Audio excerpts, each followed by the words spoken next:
So finally guys, आज के इस वीडियो में हम जानने वाले हैं कि कैसे आप किसी भी फ़ोन का CPU एमएमसी वगैरह रिवॉल्व कर सकते हैं बहुत ही आसान तरीके से। और ये वीडियो देखने के बाद आपको मैं गारंटी देता हूं कि आपको बहुत कुछ नया सीखने को मिलेगा, क्योंकि CPU एमएमसी रिवॉल्व करके लोग दिखा देते हैं, बट उसके अंदर की जो प्रॉब्लम्स होती है, जो हमें फेस करनी पड़ती है, फिर जो हमें दिक्कतें आती है, वो सारी चीज़ें कोई बताता नहीं है। तो आपको ये वीडियो देखना है पूरा ध्यान से। और अगर आप CPU एमएमसी रिवॉल्व करने के लिए सोचते हो फिर डरते हो, तो यकीन मानो ये वीडियो देखने के बाद आप ट्राई करो। आपको मैं 100% बता रहा हूँ कि आपका काम बहुत अच्छा जाएगा। हो सकता है कि आपका हैंड स्किल थोड़ा सा सही ना हो, तो एक बार में आपका थोड़ा सा काम ना बने, हो सकता है आप फ़ोन को ख़राब कर दो, बट एक डेड बोर्ड पे आप ये ट्राई जरूर करना। यकीनन आपको बहुत ही ज़्यादा बेनिफिट मिलेगा। तो सबसे पहली बात कि आपको वीडियो पूरा लास्ट तक देखना है एकदम अच्छे से, क्योंकि जो प्रोसेस में बताने वाला हूँ, एक एक चीज़ आपको बताने वाला हूँ, कितना क्या टेम्परेचर कहाँ पे रखना है, क्योंकि ये बहुत मायने रखता है, सबसे मायने टेम्परेचर रखता है। तो यहाँ पे अगर आपका CPU में दिक्कत है, तो आपको CPU को क्या करना है कि बाहर निकाल देना, और बाकी रैम को अच्छे से हीट सील वाले टेप से कवर कर देना। ये सारी चीज़ें आपके पास होनी चाहिए। हीट सील टेप नहीं है तो आपको मंगा लेना है, क्योंकि अगर आप कोई अदर चीज़ से आप उसको ढकोगे तो बार बार वो साइड होगा, इधर उधर हिलेगा। तो ऐसे में क्या होगा कि आपका वो eMMC पे भी हीट चला जाएगा, और बाकी आप फ़ोन को चालू कभी नहीं कर पाओगे। तो ऐसे में आपको क्या करना है, डबल लेयर, एक लेयर नहीं, 2 बार उसके ऊपर हीट सील्ड वाला टेप जो होता है उसको अच्छे से चिपका लेना है, और टेप को बड़ा काटना है, ताकि आपका टेप एक तरफ से गर्म होकर निकल ना जाए। और प्रॉपर आपको टेप मारना है, ताकि एकदम प्रॉपर एकदम पैकिंग हो जाए। क्योंकि जब भी आप कोई भी काम करिए तो एकदम प्रोफेशनल तरीके से करिए, ताकि आपका काम 100% हो।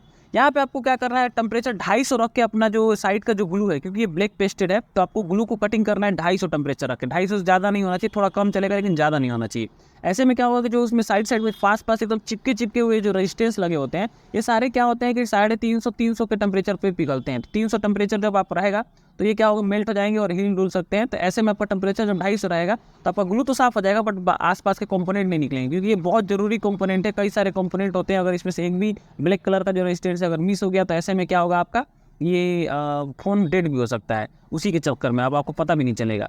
तो यहाँ पे एक चीज़ और ध्यान रखना, कई लोग कंफ्यूज होते हैं कि अगर एक मान लीजिए कंपोनेंट बाई चांस निकल ही गया, तो ऐसे घबराने की जरूरत नहीं है। आपको पोलराइजर नहीं देखना, क्योंकि ये नॉन पोलराइजर होते हैं, किधर से भी आप लगा सकते हो, किधर से भी निकाल सकते हो, मतलब ये किधर से भी आप लगा सकते हो अगर निकल जाता है तो। ये कैपेसिटर हो चाहे ये रेजिस्टेंस हो, सारे दोनों में ही यही दिक्कत है। आपको कोई टेंशन लेने की जरूरत नहीं है, आप आसानी से किधर से भी इसको लगा सकते हो, गलती से बाई चांस निकल भी जाता है तो चलिए वीडियो की तरफ चलते हैं हम। तो यहाँ पे आपको क्या करना है, कटिंग करना है ग्लू को प्रॉपर, और 250 टेम्परेचर पे जब कटिंग करेंगे, देखिए कितना अच्छे से ग्लू कटिंग हो रहा है, और अपना कंपोनेंट है जो वहीं का वहीं बना हुआ है।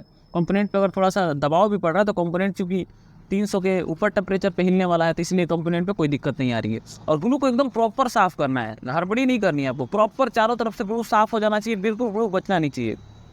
और आईसी और जो कंपोनेंट लगे हैं उसके बीच में एक ब्लेड घुसने भर का ही लगभग गैप होता है, उतना गैप तो प्रॉपर खाली हो जाना चाहिए एरिया, ताकि आपका जो CPU है अगर थोड़ा बहुत हिल भी जाए तो अदर कंपोनेंट को हिला के निकाल मत दे। तो इसलिए आपको वहाँ पूरा अच्छे से ग्लू जब साफ करना है तो पूरा गैप बना देना है एकदम। और जब आप ब्लेड चलाओगे, जब ये काम आप खुद करोगे अपने हैंड स्किल पे, तो आपको सब समझ में आएगा कि हम कैसे क्या करना है। तो मैंने आपको टेम्परेचर बता दिया यहाँ पे कितना रखना है। कई लोग को यही मिस्टेक कर देते हैं, और जब आप इसके ऊपर असेंबली वगैरह चलाएं तो उसको एक जगह प्रॉपर रखना नहीं है, चारों तरफ चलाते रहना है। और अगर कोशिश करिए कि आपको बड़ा नोजल हो CPU निकालते समय, तो बड़ा नोजल यूज़ करेंगे तो और ज़्यादा बेटर होगा। और छोटे नोजल से भी निकाल सकते हैं, कोई बड़ी दिक्कत नहीं है। बस आपको चारों तरफ लगातार हैंड को घुमाते रहना है, और आपको क्या करना है, एकदम एकाग्र मन से काम करना है। ऐसे हड़बड़ी बिल्कुल भी नहीं करनी है इस काम में, क्योंकि बहुत ही नाजुक होता है बोर्ड। और मतलब आप समझिए कि एकदम आप हाथ को इतना आराम से काम करना है, जैसे कोई नया बच्चा होता है ना, एकदम नया नया जो एक दिन उसका पैदा हुआ, उसको जिस तरह से देखभाल करना पड़ता है, उस टाइप से आपको इसको करना पड़ता है काम। और जब आप करने लगोगे तो आपका खुद आदत सा बन जाएगा, और आपको ये लगेगा बहुत ही ईजी। तो आपको बस करना है, एक बार इसमें घुस जाना है। तो यहाँ पे आप देख सकते हैं 350 का टेम्परेचर रख के अब मैंने CPU निकालना शुरू किया है। पहले ग्लू साफ करने के लिए कभी भी 250 टेम्परेचर रखना है, और CPU निकालने के लिए 350 काफ़ी है। तो यहाँ 350 का टेम्परेचर पर रख के, और आपको प्रॉपर चारों तरफ घुमाते रहना, और बस आराम से घुमाते रहिए, क्योंकि पहले इसका जो PCB है, नीचे का बोर्ड, मदरबोर्ड, वो पहले प्रॉपर गर्म होगा। देन इसके बाद से आपका फ़ोन का जो CPU है, फिर वो धीरे धीरे गर्म होगा, पूरा गर्म होने के बाद धीरे धीरे बॉल मेल्ट होगा। और ऐसे में क्या है कि अगर आप जल्दीबाजी करोगे, तो कई बार क्या होता है कि जल्दीबाजी में थोड़ा दबाव डाल देते हैं, और इसके चक्कर में, हालांकि ब्लैक पेस्टेड है, तो आपका ऐसा नहीं है कि आपका CPU पूरा लगेगा WTR की तरह हिलने, तो आपको पता चल जाएगा कि हाँ हिल रहा है, मतलब पूरा बोल्ट एकदम अच्छे से निकल गया है और मेल्ट हो गया, आराम से उठा सकते हैं। CPU में क्या पेस्टेड रहता है, तो आपका पेस्ट लगा रहेगा, तो आप कभी भी उसको ज़बरदस्ती थोड़ा सा करना पड़ेगा, एकदम थोड़ा सा ज़बरदस्ती करोगे। हाँ, एक दो बार आप नए हो तो आपको हो सकता है कि एक दो बॉल आपका टूट जाए, तो ज़्यादातर NC बॉल ही उखड़ता है, ये ध्यान रखना आप कभी भी।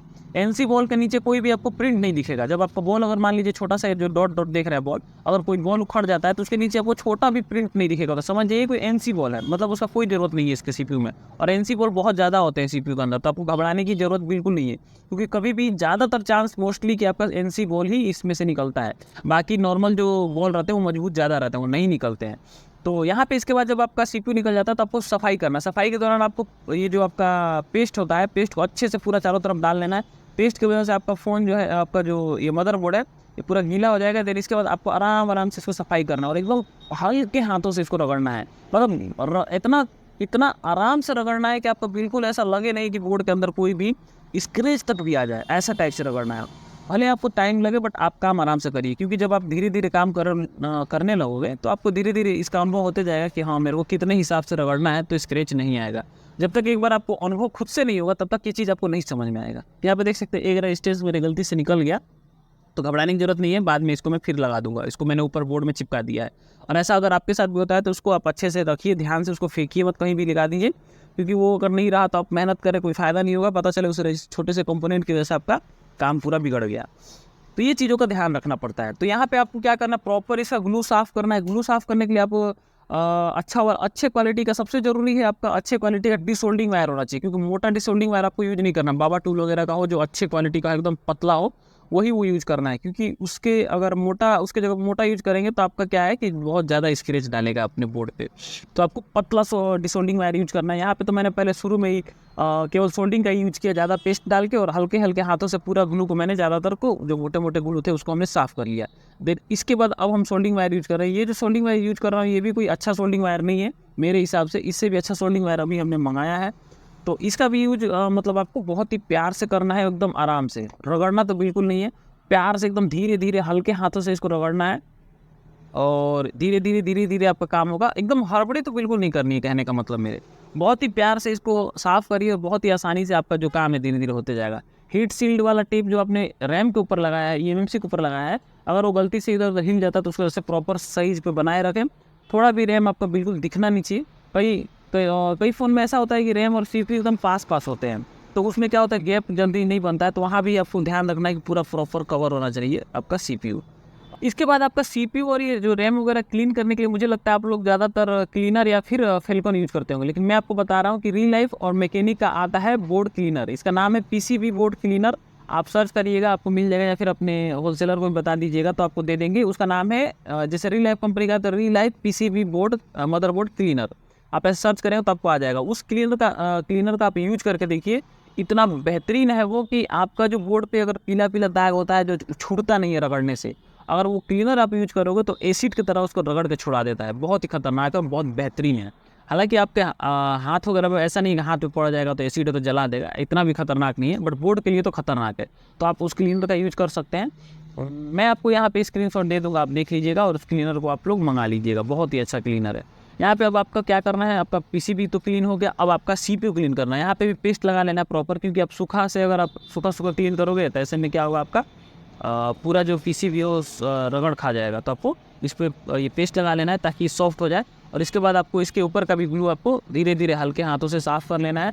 ग्लू साफ़ करना ही सबसे ज़्यादा मुश्किल काम है, खास तौर पे बोर्ड का। मदरबोर्ड के ऊपर जो ग्लू लगा रहा था उसको साफ़ करना सबसे मुश्किल काम मुझे लगता है इस बोर्ड के अंदर। लेकिन जब आप प्रैक्टिस में हो जाओगे तब आपको ये भी आसान लगने लगेगा, क्योंकि जब मैं शुरू में रिबॉलिंग करता था तो ये सबसे मुश्किल काम मुझे लगता था मदरबोर्ड के ऊपर का जो ग्लू है उसको साफ़ करना। लेकिन अभी धीरे धीरे काम करते करते अब वो भी आसान लगने लगा है। यहाँ पे आपको बॉल वगैरह कई सारे ऐसे होते हैं जो कि आप जब ध्यान से देखोगे तो ऐसा लगता है कि कई बॉल चमक रहे हैं, कई बॉल अंदर से ऐसा लगता है कि उखड़ तो नहीं गया है, साफ दिखता नहीं है, लेकिन वो उखड़ा नहीं रहता है। आप उसके ऊपर हल्का सा पेस्ट डाल के पीपीडी, जो कि आपका 180 डिग्री का पीपीडी होता है जिससे आप इसका रिबॉलिंग करते हो, वो पेस्ट को हल्का डाल के इसके ऊपर उसको पूरा आप जब सोल्डिंग चलाओगे तो सारे बॉल जो है वो चमकने लगेंगे। क्योंकि बिना बॉल चमकाए आपको रिबॉलिंग नहीं करना है, एक एक बॉल को माइक्रोस्कोप में देख लेना प्रॉपर सारे बॉल ठीक ठाक हैं कि नहीं है, देन इसके बाद ही आपको इसको रिवॉल्व करना है। तो यहाँ पे देखिए ये जगह देखिए, ध्यान से देखिए, यहाँ पे आपको कैसे दिख रहा है। तो इसको हमें क्या करना है, फटाफट से इसके ऊपर थोड़ा सा पीपीडी डाल के इसको हम अच्छे से चमकाएंगे। और वाकई में कई बार क्या होता है कि कोई बॉल ऐसा होता है नहीं, पीपीडी वगैरह डाल के चमकाने के बाद भी नहीं चमकता है, तो समझ लीजिए कि वो बॉल उखड़ गया है। तो उखड़ा हुआ बॉल आपको देखने से समझ में आ जाएगा, हल्का गड्ढा हो जाता है। और ये भी गड्ढा है लेकिन उतना ज़्यादा गड्ढा नहीं है जितना आपका उखड़ने के बाद बनता है। तो इसको अब हम अच्छे से पीपीडी थोड़ा डाल दिए, यहाँ पे देख सकते हैं यही है पीपीडी। इसको हम डाल के अब इस पर पूरा सोल्डिंग से इसको अच्छे से चलाएंगे ताकि इसके ऊपर पूरा प्रॉपर शेप आ जाए और चमकने लगे पूरा बॉल। इसके बाद हम इसको रिवॉल्व करके बताएंगे। पूरी प्रोसेस जो मैं आपको बता रहा हूँ एकदम आपको सामने है, लाइव है, आप देख सकते हैं। तो आपको क्या करना है, ये वीडियो जो आपको मैं बता रहा हूँ बहुत मेहनत से, बहुत कुछ जो भी हमारा अनुभव आपको शेयर कर रहा हूँ, तो आपको थोड़ा सा सपोर्ट दिखाना अपना भी, ताकि हमें भी थोड़ा सा ग्रोथ मिल सके आप लोग के बदौलत। तो आप लोग फटाफट से चैनल को सब्सक्राइब, वीडियो को लाइक कर लीजिए अभी से। जब तक इस बोर्ड के बॉल को मैं चमका रहा हूँ तब तक आप लोग फटाफट से मेरा चैनल सब्सक्राइब करके हमारे चैनल को भी चमका दीजिए, क्योंकि ये चैनल आप लोगों के लिए है और आपको मैं जितना हो सकता है उतना अपने तरफ से कोशिश करता हूँ अच्छी से अच्छी चीज़ों के बारे में बताने के लिए। तो आप लोग फटाफट से सब्सक्राइब, वीडियो को लाइक कर लीजिए अभी से, जब तक ये साफ़ हो रहा है। लाइक करने में कोई पैसा नहीं लगने वाला है, फटाफट से आप कर लो। क्योंकि देखो आप लोग वीडियो देख लेते हो बट आप लोग थोड़ा सपोर्ट नहीं दिखाते हो, तो थोड़ा सा मोटिवेशन हमें नहीं मिल पाता है। आप लोग थोड़ा सपोर्ट दिखाओ, क्योंकि आपको पता है आजकल हमारे जो मोबाइल रिपेयरिंग है, कुछ सिखाने वाला जो चैनल है उस पर ज़्यादा सपोर्ट नहीं मिलता है लोगों का। और जो आलतू फालतू के चैनल है आप देखोगे मिलियन मिलियन उनके फॉलोअर्स हैं। जब हम कुछ सिखाते हैं तो हमें कुछ नहीं मिल पाता, तो हमें लगता है कि हम सिखाना छोड़ छाड़ के हम भी चलते हैं अब अपने फॉलोअर बढ़ाने के लिए कुछ भी करना शुरू कर दें। बट फिर भी हम नहीं चाहते हैं कि हम अपने इस मतलब अपने इस जो हमारा काम है उसको हम छोड़ें।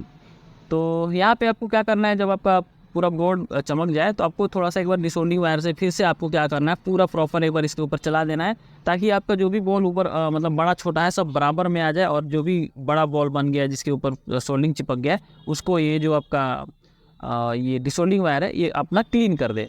तो ये आपको कर लेना है। देन इसके बाद आपका अब जो क्लीनर को मैंने आपको दिखाया था उसी क्लीनर से आपको इसको फिर से आपको पूरा प्रॉपर क्लीन करना है। लेकिन उससे पहले आप देख लीजिए कि कहीं आपको कोई बॉल छूटा हुआ तो नहीं दिख रहा है। अगर छूटा दिख रहा है तो फिर उसको अच्छे से उस पर पेस्ट लगा के उसको सही करिए।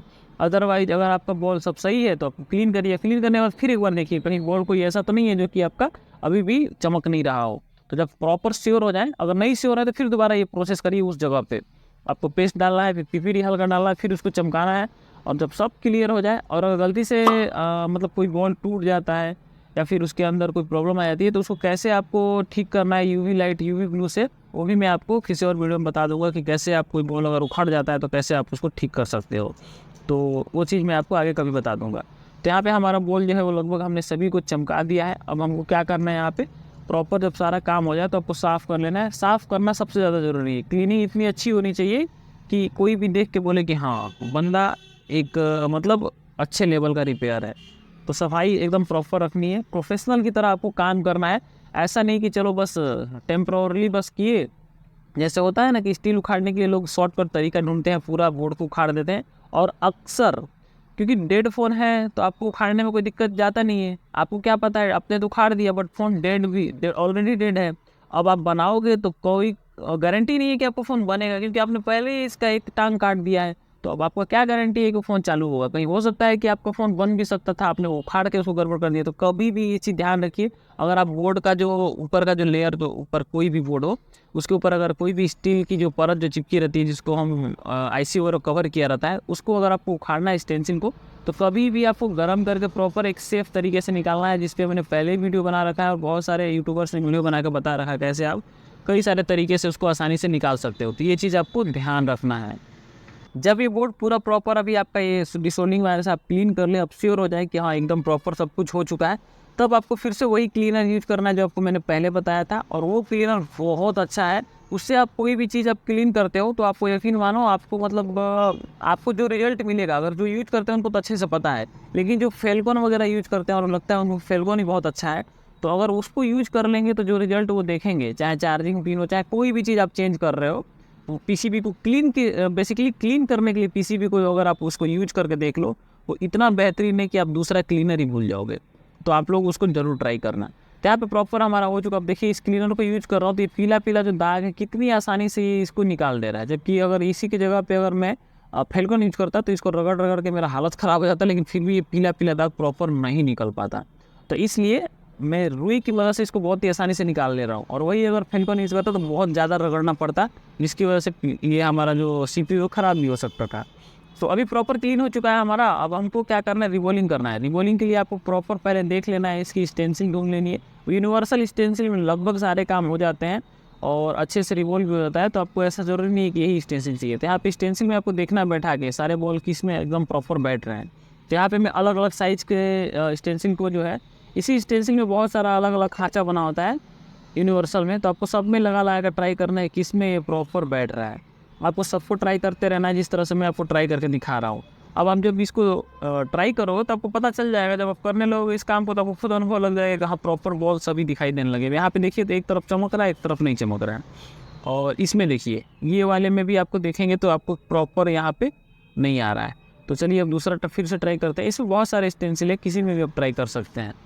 तो अभी मैं ट्राई करके देख सकते हैं बहुत ज़्यादा। हाँ ये देखिए, ये रहा हमारा प्रॉपर सारे को ट्राई। हाँ ये देखिए यहाँ मिल गया, इसके अंदर हमारा प्रॉपर है। और अब हम इसको क्या करेंगे, अपने खांचा मिल गया हमारा। देखिए कितना अच्छा इसमें सारा बॉल दिखने लग रहा है। देखिए टीएमसी के अंदर की डिजाइन भी दिख रही है और सारे बॉल दिख रहे हैं। अब आप कोने पे इसको रखना है, ऐसा नहीं कि बीच में लगाना है। इसमें बहुत सारे खांचे गोल गोल बने हैं धंसा हुआ।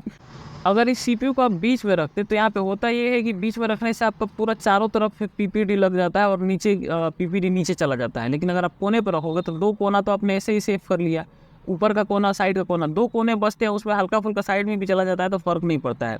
और आपको हाथ से दबा लेना है और इसके ऊपर आपको प्रॉपर पीपीडी डालना है। अब आपको यहाँ पे भी टेम्परेचर का बहुत ख्याल रखना है, कितने टेम्परेचर पे इसको हीट देना है, क्योंकि बहुत मायने रखता है वो। और क्यों मायने रखता हूँ मैं आपको आगे बताऊंगा। तो यहाँ पे प्रॉपर पीपीडी को अपना अच्छे से पूरा अंदर डाल लेना है, सारे बॉल एकदम प्रॉपर भर जाए, कोई भी बॉल छूटना नहीं चाहिए। और छूटना नहीं चाहिए, सबसे बड़ी ज़रूरी चीज़ है कि आपको ये पीपीडी को सुखा लेना है। जो आपके पास टिश्यू पेपर आता है ना, टिश्यू पेपर आप अपने किसी भी शॉप से ख़रीद के उसको रखा करिए और टिश्यू पेपर में ये पीपीडी को डाल के पहले और प्रॉपर उसको पहले सुखाइए। ये जो पीपीडी होता है बहुत ज़्यादा गीला होता है, तो आपको सुखाना बहुत ज़रूरी है। पहले उसके अंदर डाल के उसको दोनों तरफ से दबा के उसका अंदर का थोड़ा लिक्विड जो गीलापन है उसको हटाइए। उसके बाद से आपको इसको रिवॉल्व करना है। देन इसके बाद आपको यहाँ पे टेम्परेचर जो है उसको मात्र और मात्र 250 से नीचे रखना है, क्योंकि अगर 300 350 टेम्परेचर रख दोगे तो ये जो स्टेंसिल लगा रहता है तुरंत फूल जाता है, फूलने के बाद ऊपर उड़ जाता है, तो आपका रिवॉल्विंग पूरी तरह से बिगड़ जाएगा। तो टेम्परेचर आपको मुश्किल से मुश्किल आपको 250 रखिए। 250 बहुत है, 200 से 250 के बीच में कितना भी 220 भी रख सकते हैं चलेगा। और उसके बाद से आपको क्या करना है, दोनों तरफ आपको अच्छे से चिमटे से पकड़ लेना है और हाथ हिलना नहीं चाहिए, थोड़ा सा इसका ध्यान रखिए। और उसके बाद जब इसको प्रॉपर बॉल बन जाए तो थोड़ी देर उस पर चलने दीजिए, क्योंकि टेम्परेचर कम है। आप चारों तरफ थोड़ी देर एसएमडी इसको हिला सकते हैं, आपका स्टेंसिल नहीं फूलने वाला इतना जल्दी, क्योंकि टेम्परेचर आपका बहुत कम है। उसके बाद से आपका जब भी प्रॉपर आपका रिवॉल्व हो जाए तो आपको क्या करना है, अपना एसएमडी रख देना है और आपको थोड़ी देर चिमटे से दबाए रखना है थोड़ी देर। इसके बाद से वही लिक्विड को आप ब्रश में डाल के जब थोड़ी देर ठंडा हो जाए बोर्ड, थोड़ा देर छोड़ दीजिए, ऐसा नहीं तुरंत आपको साफ करना है, थोड़ी देर छोड़ दीजिए बोर्ड को, कम से कम 10 से 15-20 सेकेंड। इसके बाद जाकर तब आपको क्या करना है, उसी लिक्विड से आपको रगड़ना है ऊपर से, तो स्टेंसिल से अपने आप छोड़ देगा। कई लोग का इशू आता है कि चिपक जाता है, तो आपको लिक्विड से साफ करना है। जैसे तरीका मैंने बताया, रिवॉल्विंग का जो टेम्परेचर बताया उस टेम्परेचर पर आप रिवॉल्व करके और थोड़ी देर छोड़ के तब जाके इस लिक्विड से साफ करेंगे तो प्रॉपर अपने आप ये छोड़ देगा। देन इसके बाद से आपको क्या करना है, जब निकल जाए बाहर तो इसको ब्रश से साफ करिए। तो क्योंकि इसमें छोटे छोटे बॉल जो है पीपीडी के वो कहीं बॉल दिखने लगते हैं, जो कि बीच बीच में रिवॉल्विंग के बाद भी हो जाते हैं। तो उनको आपको क्या करना है, सबको ब्रश से रगड़ के सबको हटा लेना। माइक्रोस्कोप में देख लेना कहीं डबल बॉल तो नहीं है, क्योंकि कई बॉल ऐसे हैं जो कि आपका पीपीडी अंदर चला जाता है तो बन जाते हैं हल्के हल्के। तो उनको साफ करके प्रॉपर उसके बाद एक बार और असेंबली से गर्म कर लेना है, ताकि आपका पूरा जो है बॉल एकदम चमक जाए और आपका बॉल सही जगह पे सेट हो जाए। देन इसके बाद से आपका सारा काम कंप्लीट हो गया। अब आपको क्या करना है, अपना साइज़ देख लेना है, कौन सा किस तरह का, मतलब आपका सीपीयू किधर से लगा था और उधर ही से आपको प्रॉपर जगह पे अपना बैठा लेना है। सभी सीपीयू रैम के नीचे बोर्ड के अंदर आपको तीर का निशान या फिर एक लाइन बनी होती है, उसको देख के ध्यान से कभी भी आप ग्लू अच्छे से साफ करो तभी वो लाइन दिखेगा। और उस लाइन में आपको बराबर चारों तरफ से बैठा लेना है बीचों बीच, और उसके बाद से हीट आपको प्रॉपर मारते रहना है। टेम्परेचर इस समय आपका होना चाहिए 350 और जो इसका एयर है बिल्कुल 0 कर दीजिए। 0 एयर पे इसको राउंड घुमाते रहिए। और आपका WTR जैसे ये IC जरूरी नहीं है कि हिलेगा, आपको प्रॉपर हीट देना है। और हीट देते इतना बराबर हीट दीजिए, कम से कम 5 से 7 मिनट। और उसके बाद से तब जाके धीरे से आपका चिमटे से हिला कर देखिए कि ये से हल्की हिल रही है कि नहीं, तो आपको समझ में आ जाएगा हाँ जगह पे आ गई है, अगर प्रॉपर हिल रही है। इसके बाद से आपको थोड़ी देर के लिए छोड़ देना है, बोर्ड को ठंडा होने देना है। थोड़ी देर ठंडा होने के बाद से अब हम आपको दिखाते हैं प्रॉपर कि ये फ़ोन चालू हो रहा है कि नहीं। तो पहले आपको मैं ये दिखा दूं कि ये फ़ोन हमारा ओरिजिनल वही है कि कोई दूसरा है, इसलिए मैंने इसको पहले पैक करके जल्दीबाजी में चालू करने का सोचा, लेकिन मैं सोचा कि अरे लोग तो सोचेंगे कि ये झूठ फेक वीडियो बना रहा है। तो यहाँ पे देख लीजिए मेरा स्टेंसिल कटा हुआ है, डिज़ाइन वही है और यही मैंने अभी रिवॉल्व किया था, जो आपको सामने आप देख सकते हैं यही वाला है। ये ध्यान से देखिए, यहाँ पर टूटा हुआ था मेरा, आप बैक करके वीडियो देख सकते हैं। और इसको अभी हम क्या करेंगे, प्रॉपर फिट करके, और आपको मैं फ़ोन चालू करके दिखाता हूँ। लाइव देखिए, फ़ोन ये चालू होगा और आप देखिए कि किस तरह से हमने इसको रिवॉल्व करके प्रॉपर चालू कर दिया है। तो मेनली हमारा फ़ोन चालू हो गया, मतलब हमारा जो सीपीयू रिबॉलिंग है वो कंप्लीट हो गया। और एक चीज़ और है, ऐसा ज़रूरी नहीं है कि फ़ोन चालू ही हो गया तो आपका सीपीयू रिबॉलिंग कंप्लीट हो गया। कई बार क्या होता है कि आपने फ़ोन तो चालू कर दिया, लेकिन कई ऐसे कॉल हैं जो कि वाईफाई की तरफ जाते हैं, कहीं कैमरे की तरफ जाते हैं, कहीं पता चले कैमरा वाईफाई ये सब कोई कुछ में प्रॉब्लम आ गया। तो ऐसे में भी आप परफेक्ट नहीं हो, तो आपको प्रॉपर सब कुछ चेक करना है। और धीरे धीरे जब आप काम करने लगोगे तो खुद ब खुद आपको समझ में आ जाएगा कि आपका काम परफेक्ट हो गया है। तो ये देखिए, फ़ोन चालू हो गया है और हमारा काम भी डन हो चुका है। तो ये वीडियो आपको कैसा लगा हमें ज़रूर बताइए। अच्छा लगा होगा तो लाइक करिएगा, और अगर आप इसी प्रकार के वीडियो देखते रहना चाहते हैं तो हमारे चैनल को आप लोग सब्सक्राइब जरूर कर लीजिएगा, क्योंकि वीडियो बनाने में बहुत मेहनत लगती है। तो आप लोग थोड़ा अपना सपोर्ट ज़रूर दिखाइए, ताकि हम, ये देखिए मैं पासवर्ड रैंडम डाला और यहाँ पे पासवर्ड खुल भी गया, क्योंकि ज़्यादातर लोग एन ही पासवर्ड डालते हैं, ऊपर या फिर नीचे।